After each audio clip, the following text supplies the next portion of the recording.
স্বাস্থ্য খাত সংস্কার সহ অনশনরত শিক্ষার্থীদের উপর হামলার ঘটনাকে কেন্দ্র করে রোববার বরিশালে এক উত্তেজনাকর পরিস্থিতি তৈরি হয়।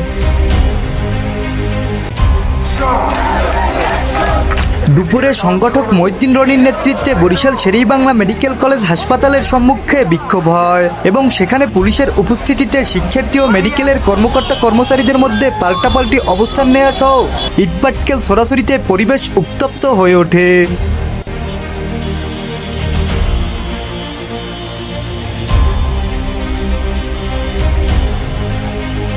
এতে আতঙ্ক ছড়িয়ে পড়ে হাসপাতালে চিকিৎসারত রোগীদের মধ্যে। এক পর্যায়ে আইনশৃঙ্খলা বাহিনীর সদস্যরা ঢাল হয়ে দাঁড়ালে সেখানে সংঘাত বা অপ্রীতিকর কোনো ঘটনা ঘটেনি। এরপরে শিক্ষার্থীরা মেডিকেলের সামনে বাথরোড থেকে সরে গিয়ে বরিশাল জেলা প্রশাসকের কার্যালয়ের সম্মুখে অবস্থান নেন এবং গত বৃহস্পতিবার অনশনরত শিক্ষার্থীদের উপর হামলার ঘটনায় জড়িতদের আইনের আওতায় নিয়ে আসার জোর দাবি রাখেন। পরে শিক্ষার্থীরা আলটিমেটাম দিয়ে সেখান থেকে সরে যান। সিন্ডিকেটের কালো হাত ভেঙে দাও, ঘুরিয়ে দাও।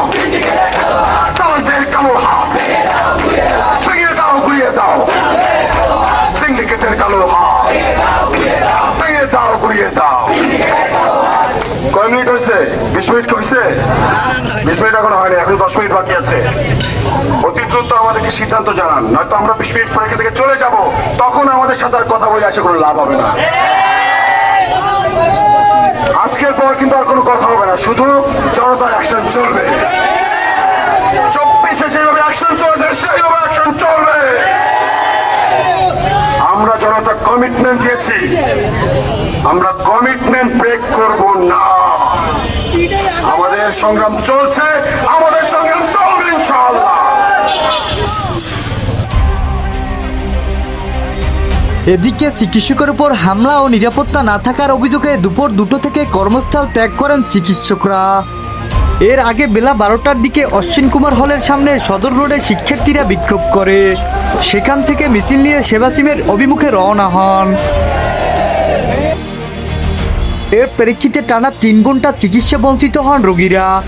পরবর্তীতে হাসপাতাল পরিচালক brigadier general doctor AK Mashiul মুনিরের বিশেষ অনুরোধ ও পুলিশের কড়া নিরাপত্তার পরিপ্রেক্ষিতে বিকেল 5টা থেকে জরুরি সেবা চালু করা হয়।